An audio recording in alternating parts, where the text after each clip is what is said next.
misma va a tomar su decisión, porque es así. Ahora fíjense que la cosa sigue.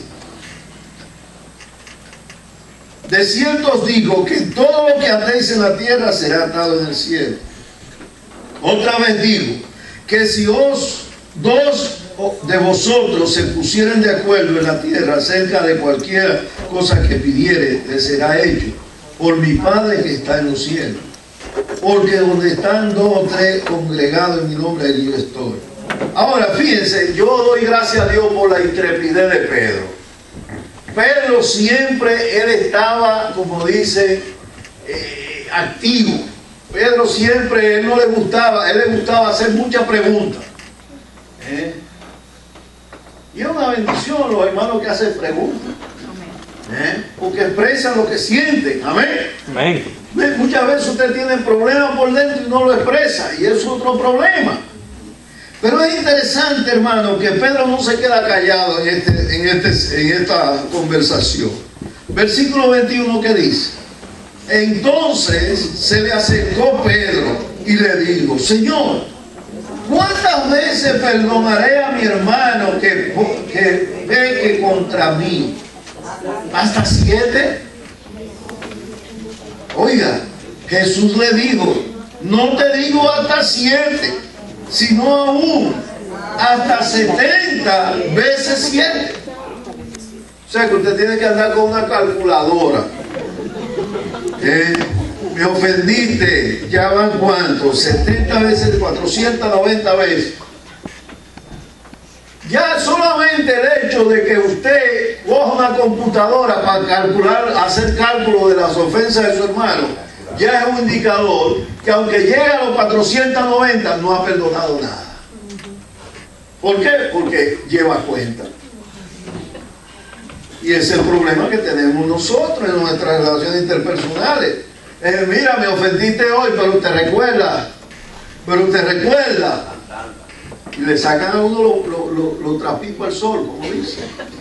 Le sacan todos los recibos viejos. Pero eso no es lo que Dios quiere que se haga. Ahora, oiga, mire, no te digo hasta 7, sino hasta 70 veces 7. Por lo cual el reino de los cielos es semejante, y ahí hace una alusión a una parábola, y entonces ya está, que no pudo pagar. Por ejemplo, dice, y comenzando, dice, por lo cual el reino de los cielos es semejante a un rey que quiso hacer cuenta con su siervo, y comenzando a hacer cuenta, le fue presentado uno que le debía 10,000 talentos. A este, como no pudo pagar, ordenó a su señor venderle, y a su mujer e hijo y todo lo que tenía, para que le pagase la deuda. Entonces aquel siervo postrado le suplicaba diciendo: Señor, ten paciencia conmigo y yo te lo pagaré. El señor de aquel siervo, movido a misericordia, le soltó y le perdonó la deuda. Pero saliendo aquel siervo, halló a uno de su consiervo que le debía 100 denarios. Y haciendo de él, le ahogaba diciendo: págame lo que me debe. Entonces su consiervo, postrándose a sus pies, lo mismo que hizo él, le rogaba diciendo: ten paciencia conmigo y yo te lo pagaré todo. Mas él no quiso, sino fue y le echó en la cárcel hasta que pagase la deuda. Oiga ese cuadro. Le debía miles de denarios a su señor. Su señor lo perdona. Y su consiervo le debía $100. Y él, yo te lo pago tan pronto. No, tú vas a la cárcel.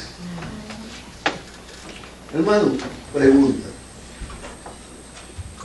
¿No es eso lo que usted y yo estamos haciendo a diario? ¿Cuántas veces, hermano, Dios le ha perdonado a usted? ¿Le ha perdonado poco o le ha perdonado mucho? Pues si le ha perdonado mucho, ¿no cree que es justo que usted, si yo, tengo una deuda con usted, tengo una ofensa con usted, ¿usted me pueda perdonar? ¿Ah? Pregunta. ¿Es usted mejor que Dios? Entonces, nosotros estamos fallando cuando nosotros no aprendemos a perdonar los unos a los otros. Amén. Recuerden, hermanos, que estamos hablando de cristianos y estamos hablando de iglesias. Y hermanos, recuerden que la iglesia es un lugar donde se debe adorar a Dios en espíritu y en verdad. Pero no podemos descartar los conflictos dentro de la iglesia. Apenas la iglesia comenzó con los 3,000 que se convirtieron allá en el aposento alto, al ratito empezaron los problemas. Y de hecho por eso surge la idea de los mismos apóstoles de que aparezcan hombres que se dediquen a resolver ¿qué? Los problemas entre los hermanos, los bochinches entre los hermanos. ¿No es eso lo que pasó?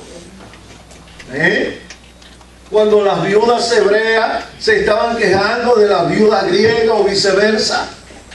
Y los apóstoles tenían que estar resolviendo problemas every day, como dice el inglés, every day, todos los días. Y yo digo, no, esto no puede ser así, porque nosotros estamos pasando más tiempo resolviendo problemas interpersonales que resolviendo problemas espirituales. Vamos a buscar hombres que se dediquen a resolver esos problemas y nosotros los apóstoles persistiremos en la oración y en el ministerio de la palabra. Amén. Entonces, hermano, es una bendición cuando usted y yo aprendemos a resolver los problemas como Dios quiere que se resuelvan. Amén. Parece que no se oyó bien. Amén. Pero eso es lo que dice la Biblia, hermano. Eso no lo dice el pastor de la iglesia. Eso lo dice la palabra de Dios. Cuando usted tiene problemas, trate de resolverlo usted y esa persona que usted ha tenido problemas. Y es por eso que el perdón es necesario. Entonces, la segunda promesa está en el Salmo 29. Salmo 29, hermano. Una promesa muy importante. El Salmo 29, el versículo 1, perdón, versículo 11 del Salmo 29.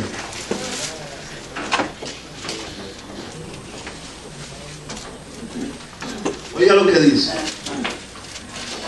Salmo 29, 11. Jehová, ¿están ahí conmigo? Dará poder a su pueblo. Jehová bendecirá a su pueblo. ¿Con qué? Con paz. Hermanos míos amados, Jesús nos ha prometido paz. Amén.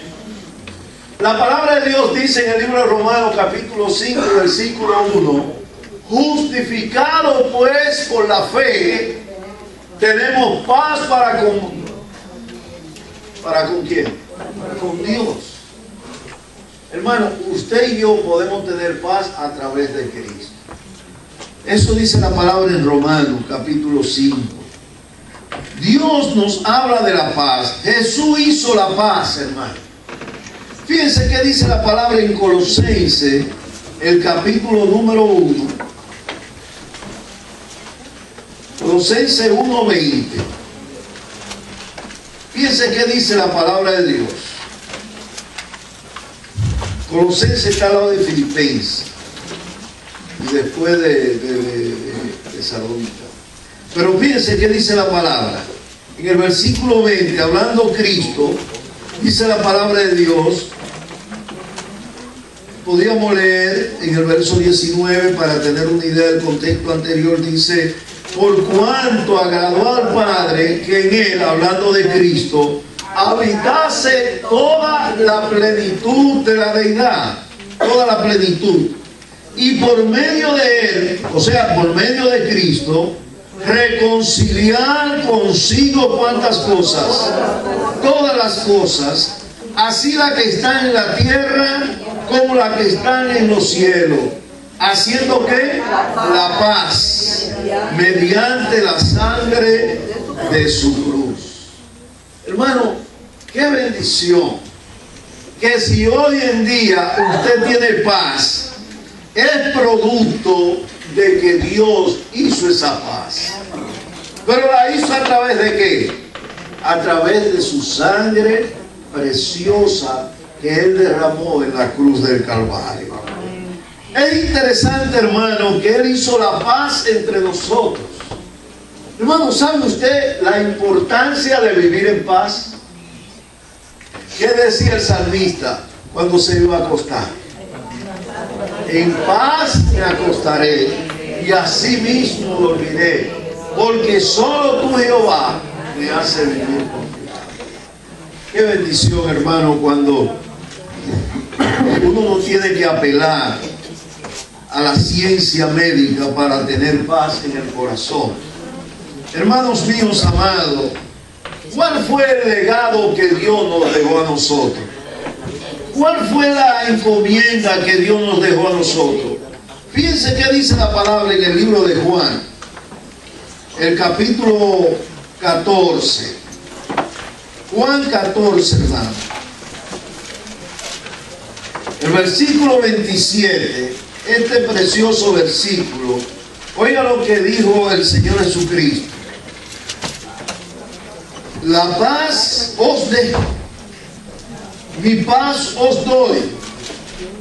No, yo no os la doy como el mundo la da.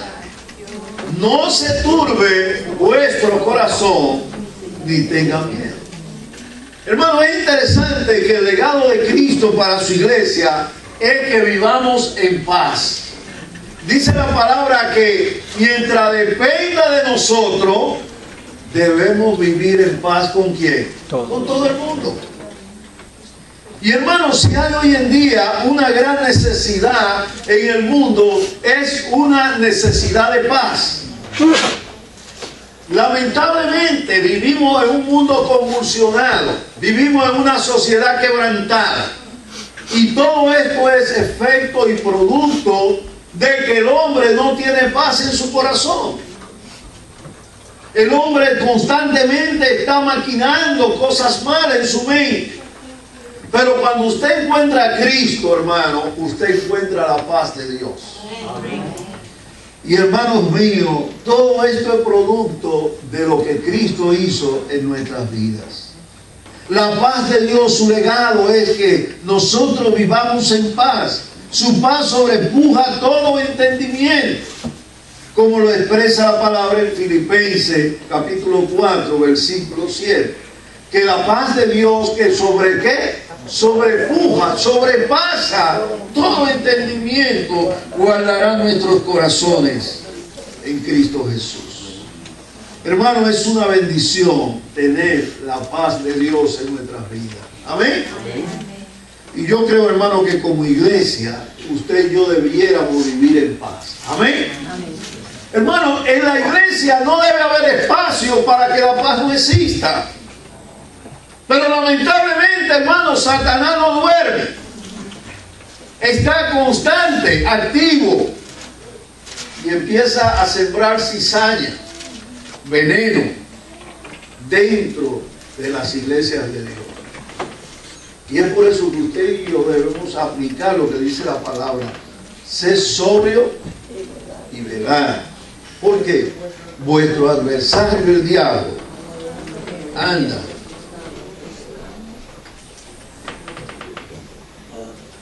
¿Cómo se explica que nosotros como iglesia nos proyectemos, nos planifiquemos, nos programemos un programa para la gloria de Dios y que terminemos divididos en los sentimientos y emociones? Hermano Francisco, ¿cómo se explica eso? Eso no tiene como mucho sentido, ¿verdad? que nos reunamos para hacer un proyecto, un plan, y eso provoque